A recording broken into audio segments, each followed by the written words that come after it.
本周佳话，且听风言。各位好，我是佳峰，欢迎收看欧洲卫视《巴黎大视野》。在 YouTube 上收看节目的朋友，记得点赞、订阅，并且开启小铃铛。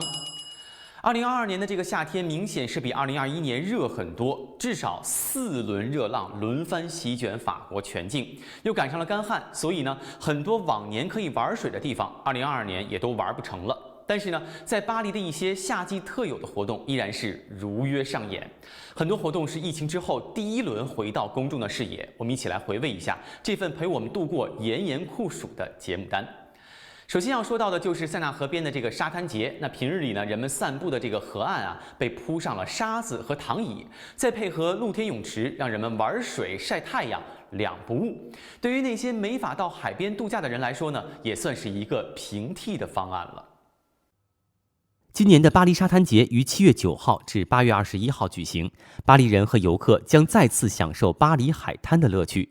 今年的活动将集中在2个历史性地点，也就是巴黎塞纳河公园和维莱特港。从2002年开始，沙滩节就是巴黎1年1度的休闲消夏活动。20年来，巴黎沙滩节一直在塞纳河畔举行。为了给更多的巴黎人和游客提供夏季活动，让他们有机会享受免费沙滩和夏日清凉，最近又来到了维莱特港。巴黎市政府表示，在此期间，巴黎人和游客都能够享受到丰富多样的活动，小球、建筑游戏、急救培训、太极拳，还有在维莱特港和巴黎5个体育中心免费游泳，以及其他许多老少皆宜的惊喜。像每年一样，塞纳河畔正呈现出日光浴的气息。从艺术桥到蓄力桥，从上午10点到下午6点半，将有许多活动向所有人免费开放。Alors, ça fait très longtemps que je viens, depuis que je suis petite. Ça fait 20 ans que ça existe Paris-Plage. J'y allais déjà petite. Et maintenant, j'emmène mes petites sœurs à leur tour, maintenant qu'elles ont un peu grandi. Donc, non, j'y vais souvent l'été. Peut-être pas chaque été, mais dès que j'ai un moment de libre et que je suis à Paris, vu qu'on n'a pas la plage, c'est vrai que pour le coup, Paris-Plage, ça nous permet de faire des jeux dont on n'a pas l'occasion de faire à Paris en temps normal. En fait, cette ambiance, ça permet de rencontrer des gens. Ceux avec qui j'ai joué à la pétanque, je les connaissais pas il y a 1 heure en fait. Donc c'était par pur hasard qu'on s'est rencontrés. Ils savent beaucoup mieux jouer que moi. Donc ils nous ont proposé de s'entraîner ensemble. Donc ouais, c'est plutôt pas mal. Cette ambiance, ça permet de rencontrer des gens et tout. Donc, surtout après, c'est ce que je disais, les 2 années qu'on a passées enfermés les uns sans les autres, c'est plutôt pas mal de pouvoir recréer du lien. Yes, my name is Michael. I'm from Sweden. This is the first time I'm here in Paris. And I think this was a nice place. We didn't know about it before, but we were just out walking, and then we saw there was a quiet place here. So the kids, they wanted to go here. So we're really, really happy. Nice place. Je viens ici tout le temps et c'est un truc, ça fait du bien pour les gens, tu vois. En plus, c'est gratuit pour les gens, ça fait pour tout le monde. Parce qu'en plus, ils ont fait des grandes piscines, il y a 2 mètres, il y en a pour les enfants, pour les grands, pour tout le monde. Aujourd'hui, je me suis baignée à Paris-Plage. Avant, je me disais que c'était un peu sale et tout, mais en fait, c'est une eau traitée et tout. Et c'est très agréable de se baigner en plein été. Il n'y a pas à payer, c'est gratuit. C'est pas une piscine, c'est vraiment un grand fleuve. Et on peut se baigner dedans. Moi, j'ai beaucoup apprécié. Aussi, il y a des bateaux, des pédalos, plein de trucs comme ça. Et donc, il y a beaucoup d'activités sur la Seine en fait. Moi, Paris-Plage, c'est pas du tout une habitude, alors que je suis parisienne depuis toujours.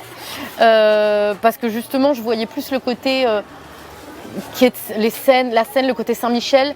Et ça me donnait pas envie, moi, ce côté-là. Et là, j'avoue que je suis plus à l'aise avec le côté rive droite. Mais en tout cas, c'est vraiment lié à mon fils. Sinon, c'est pas trop mon délire, à la base, Paris-Plage. Moi, personnellement, je trouve que c'est une bonne initiative. Voilà, pour les gens qui partent pas en vacances aussi, ça fait des animations. Ceux qui partent, ça fait encore plus de choix.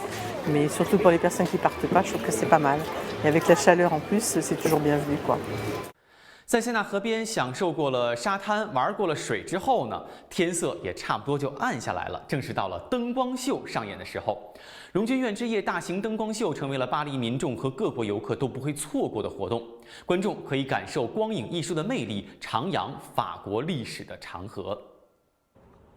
疫情后的第1个夏天，法国荣军院夏夜灯光秀让您在50分钟内发现拿破仑的历史。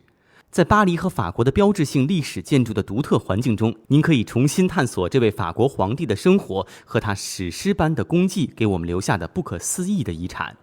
通过高质量的数字视频和音频的独特技术体验，进入拿破仑的传奇，一个多声道的音响系统与最后一代 4K 激光投影相结合，在完全翻新的石头外立面上精彩展现，给荣军院带来一个惊人的宏伟光环。Alors la Nuit des Invalides, c'est un événement qui a 10 ans. Aujourd'hui, c'est un événement phare de l'été à Paris. Voilà, il y a plus de 650 000 personnes qui ont assisté en 10 ans à cet événement. C'est le grand son et lumière de la capitale en France. Donc vraiment un événement qui est très apprécié par les touristes de passage. On a beaucoup de touristes internationaux et surtout beaucoup de Parisiens qui viennent redécouvrir leur patrimoine sur ce spectacle qui vraiment raconte d'année en année, qui évolue un petit peu, mais qui raconte l'histoire de Paris, l'histoire des Invalides et l'histoire de France en général. Alors c'est un spectacle en son et lumière, en vidéo mapping comme on dit aujourd'hui, donc c'est de la projection sur les murs, sur les 3 façades de la cour d'honneur des Invalides, donc c'est un énorme travail déjà d'infographistes, vraiment d'ingénieurs lumière qui vont, c'est un peu comme des enlumineurs du 21e siècle, ils vont venir vraiment dessiner sur la pierre tout le spectacle que le spectateur va voir. C'est aussi un énorme travail de recherche historique qui a été fait par le scénographe Bruno Cellier, voilà, qui réalise la Nuit aux Invalides depuis 10 ans. Voilà, tout ça pour proposer un spectacle qui soit à la fois riche en contenu et très technologique, vraiment très spectaculaire, voilà, pour faire le bonheur de tous les visiteurs.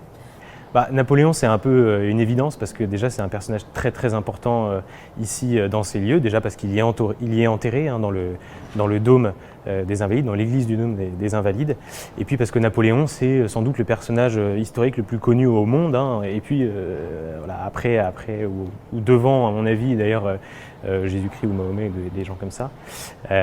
Napoléon c'est vraiment un personnage emblématique de la France quand même.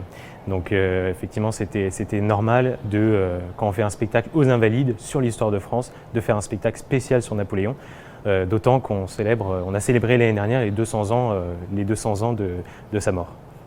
Et il faut venir voir ce spectacle parce que tout simplement c'est vraiment un spectacle qui est assez unique parce qu'on est en plein cœur de Paris. On a un énorme spectacle en vidéo mapping sur 5000 m² de pierre. On a les toutes dernières technologies vraiment qu'on améliore tous les ans avec les dernières avancées.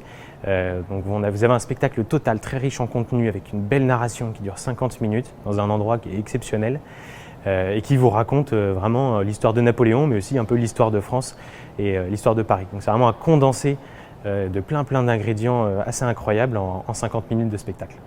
第9届荣军院之夜由布鲁诺·塞利耶导演，通过360度沉浸式灯光和声音体验，回顾法国最著名的历史人物之一拿破仑跌宕起伏的一生。演出让观众备受震撼，如痴如醉，流连忘返。C'est quelque chose de très émouvant et je pense que ça devrait être montré à tous les enfants de France et d'Europe et du monde entier pour leur faire comprendre l'intérêt de l'histoire et de tous ces grands personnages qui ont fait la France et que dans chaque pays il y a eu des grandes personnalités. Et je pense que c'est vraiment un ancrage de l'histoire et qui sert pour les générations futures parce qu'il ne faut pas oublier ce qui s'est passé pour éviter que ça se reproduise. Et puis là ici c'est la grandeur de la France, c'est le triptyque hein, Louis XIV, Napoléon et le général de Gaulle. Voilà, moi j'ai amené mes petits-enfants, 6 ans et 8 ans.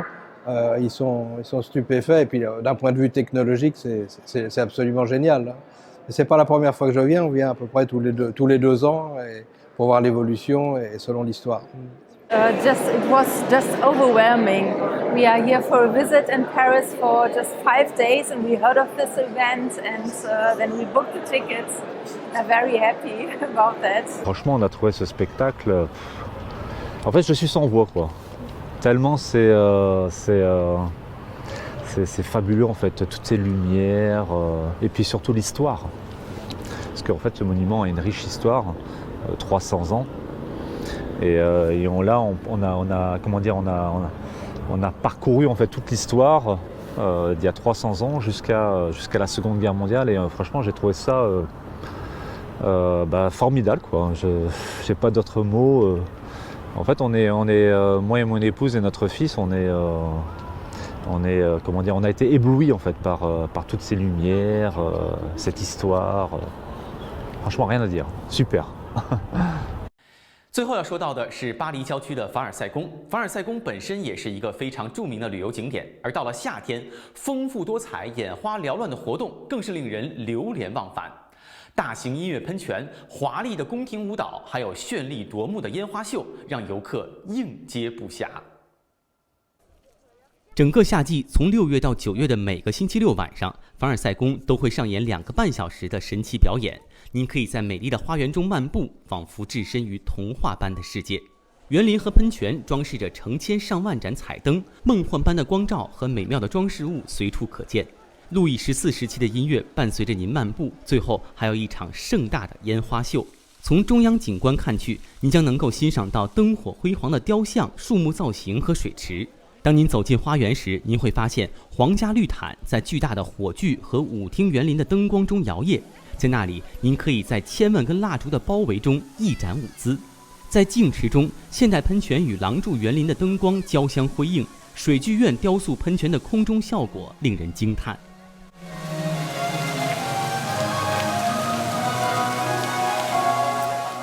I'm really excited for tonight. I'm really excited to see what happens. And this is my first time in Versailles, so let's see. Je trouve que c'est un heureux événement. J'étais déjà venue ici à Versailles quand j'avais quelques mois à peine, donc je m'en souvenais plus trop. Et aujourd'hui, je reviens. Je pense que c'est pour ma fête d'anniversaire. Parce que c'était il n'y a pas longtemps. Donc voilà. C'était un merveilleux spectacle, une féerie de feux d'artifice dont le château était en arrière, tout éclairé. C'était vraiment un magnifique spectacle. 作为世界5大宫殿之一，凡尔赛宫的极尽奢华名声在外。在1607年时，还未上任的路易13在这附近发现了一片有很多猎物的森林草场。虽然只是一片森林和沼泽荒地，但他的父亲亨利4世也对这片土地赞不绝口。后来，路易13登基之后，来这里故地重游，更加喜欢凡尔赛了。然后，1624年时，路易13以1万里弗尔的价格买下了这里117法亩荒地，修建了一座有26个房间的2层红砖楼，作为自己的狩猎行宫。当然，把凡尔赛宫变成今天的如此金碧辉煌模样的是太阳王路易14。在1667年时，路易14找来著名的园林设计师勒诺特来设计花园及喷泉。到路易14统治末期，凡尔赛宫共有1600个喷泉，每小时总共要消耗6300立方米的水，而且个个都是精心设计的。如今，凡尔赛宫作为巴黎郊区最受欢迎的景点，每年吸引着近600万游客前来参观游玩。其实法国这个夏天过得并不轻松，频繁的热浪席卷全国，极度干旱已经严重影响了民众的生活，森林大火的浓烟甚至飘到了巴黎。气象专家也在呼吁民众关注气候变化，已经迫在眉睫。希望明年我们可以度过一个凉爽、舒适而又精彩纷呈的夏天。本周佳话，且听风言，感谢各位收看这一期的巴黎大视野。在 YouTube 上收看节目的朋友，记得点赞、订阅，并且开启小铃铛。我是家峰，咱们下期节目再见。